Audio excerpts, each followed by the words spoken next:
Tatlo na ang kumpirmadong patay dahil sa hantavirus na kumalat sa isang cruise ship. Ang mahigit 30 Pilipinong tripulante sa barko sa ngayon, ligtas at naka-quarantine na. Nakatutok si JP Soriano. Sa ulat ng World Health Organization, 3 na ang naitalang namatay sa gitna ng outbreak ng hantavirus sa cruise ship na MV Hondius. Halos 150 ang lula ng cruise ship, kabilang ang 38 tripulanteng Pilipino. Hinala ng WHO, nahawaan na ng hantavirus ang nasawing mag-asawa bago pa sila sumakay ng barko. Isang British national din ang isinailalim sa intensive care sa South Africa. 3 iba pa na pawang mga taga-Europa ang iniligas ngayong araw dahil hinihinalang tinamaan ng hantavirus. 2 sa kanila ang malubha ang lagay.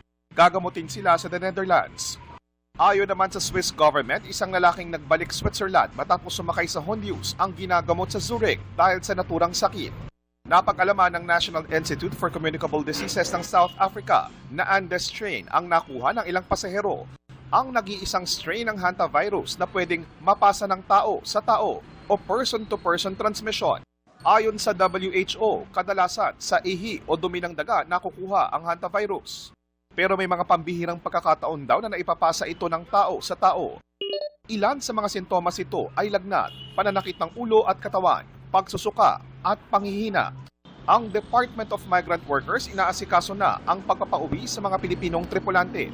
Nakatutok din ang Department of Health.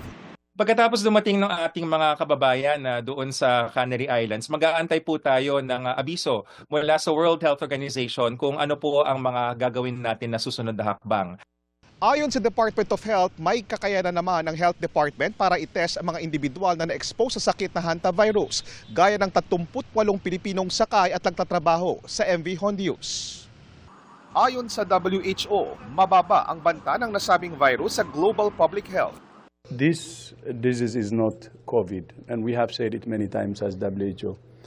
And when we say this, we don't take it lightly. Paglilinaw rin ng DOH, walang dapat ikabahala ang publiko. Hindi ibig sabihin na gumagamit ng PCR ay magkakaroon tayo ng pandemya. Yan po ay isang sandata.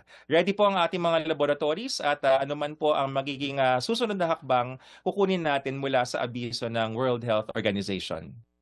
JP Soriano, nakatutok 24 oras.